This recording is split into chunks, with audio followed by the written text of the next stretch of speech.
Ketika membaca atau mendengar kata algoritma, sebagian besar dari kita akan beranggapan bahwa kata tersebut berhubungan dengan bahasa pemrograman, ilmu komputer, atau matematika. Ya, itu benar. Bahkan dalam kehidupan sehari pun, kita sering melakukan algoritma. Tapi sebenarnya, apa pengertian dari algoritma? Oke, secara umum, pengertian algoritma adalah urutan langkah logis penyelesaian masalah yang disusun secara sistematis. Dan ada beberapa pendapat para ahli yang mendefinisikan algoritma adalah proses serangkaian aturan-aturan yang harus diikuti dalam perhitungan operasi pemecahan masalah lainnya, terutama oleh komputer. Dengan kata lain, semua susunan logis yang diurutkan berdasarkan sistematik tertentu dan digunakan untuk pemecahan suatu masalah dapat disebut dengan algoritma. Biasanya, algoritma digunakan untuk perhitungan, penalaran otomatis, dan pengolah data. Dengan menggunakan software, dalam algoritma terdapat rangkaian terbatas, tapi dari beberapa instruksi atau fungsi yang jika dieksekusi dan diproses akan menghasilkan output dan berhenti pada kondisi akhir yang sudah ditentukan. Pencetus pertama algoritma adalah Muhammad bin Musa al-Khwarizmi. Menurut informasi di Wikipedia, Al-Khwarizmi dikenal juga sebagai Bapak Aljabar yang telah membuat buku pertamanya, yaitu Aljabar, yang membahas solusi sistematik antara linier dan notasi kuadrat. Dan dari namanya, istilah yang akan kita pelajari dalam video ini muncul yang dari Al-Khwarizmi, yang kian hari kian berubah menjadi algoritma dalam bahasa Inggris dan diterjemahkan menjadi algoritma dalam bahasa Indonesia. Algoritma mempunyai 5 ciri utama yang berhubungan antara satu dan lainnya.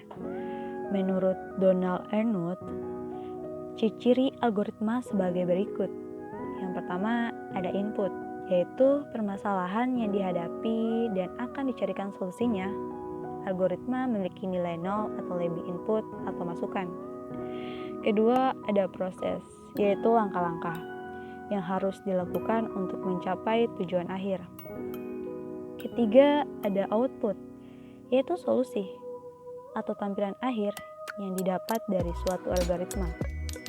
Dan algoritma memiliki minimal satu output. Keempat, ada instruksi yang jelas dan tidak ambigu. Kelima, ada tujuan akhir yang dicapai, yaitu akhir dari program, di mana program berhenti ketika tujuan akhir telah tercapai. Pembuatan algoritma mempunyai banyak keuntungan, diantaranya yaitu algoritma bersifat independen dari bahasa pemrograman. Notasi algoritma berlaku untuk berbagai bahasa pemrograman. Dan output yang akan dikeluarkan sama dengan algoritmanya sama. Ini adalah cara penulisan algoritma yang biasa dikenal dengan natural language atau bahasa sehari-hari. Merupakan alat yang cukup baik untuk menggambarkan suatu algoritma. Kedua, pseudocode adalah kode yang mirip dengan instruksi kode program sebenarnya. Pseudocode didasarkan pada bahasa pemrograman yang sesungguhnya. Pseudo artinya tiruan, imitasi, dan menyerupai, sedangkan code menunjuk pada kode program. Yang ketiga adalah flowchart atau bagan alir. Adalah skema atau chart yang menunjuk aliran atau flow di dalam suatu program secara logika. Flowchart merupakan alat yang banyak digunakan untuk menggambarkan algoritma dalam bentuk notasi-notasi tertentu. Flowchart merupakan gambar atau bagan-bagan yang memperlihatkan urutan hubungan antara proses beserta pernyataannya. Konsep dasar bahasa Java. Pada tahun 1991, sekelompok insinyur-san dipimpin oleh Patrick Naughton dan Jasmine Gosling ingin merancang bahasa komputer untuk perangkat konsumer seperti kabel TV box. Ada 5 langkah-langkah pembuatan program Java. Yang pertama menuliskan kode program pada text editor. Contoh text editor yang dapat digunakan antara lain Notepad, VA, Images, dan lain sebagainya. Kode program yang dibuat kemudian tersimpan dalam sebuah berkas berekstensi .java. Kemudian setelah membuat dan menyimpan kode program, kompilasi file yang berisi kode program tersebut dengan menggunakan Java compiler. Dan selanjutnya hasil dari adalah berupa berkas bitcode dengan extends.class. Dan berkas yang mengandung bitcode tersebut kemudian akan dikonversikan oleh Java Interpreter menjadi bahasa mesin sesuai dengan jenis dan platform yang digunakan. Dan ini adalah cara untuk memprogram bahasa Java di komputer. Next, unsur pemrograman Java.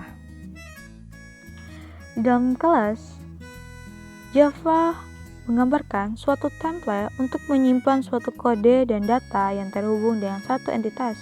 Karena itu, kelas merupakan bentuk dasar dari keseluruhan bahasa Java.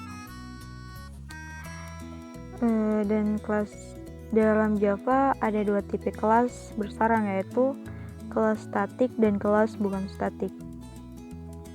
Ini adalah aturan pemberian nama variabel dan codingannya. Adalah perangan while. Adalah berupa pernyataan dari Java yang mengizinkan kita untuk mengeksekusi blok code berulang-ulang sesuai dengan jumlah tertentu yang diinginkan.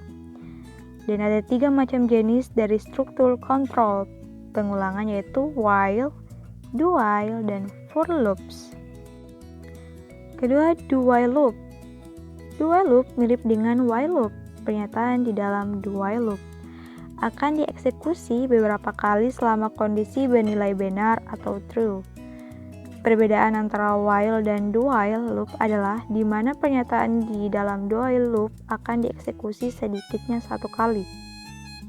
Dan terakhir adalah for loop, yaitu pernyataan for loop memiliki kondisi hampir mirip seperti struktur pengulangan, yaitu sebelumnya melakukan pengulangan untuk mengeksekusi kode yang sama sebanyak jumlah yang telah ditentukan. Oke, sekian dari saya tentang materi algoritma pemrograman dengan menggunakan bahasa Java, dan terima kasih.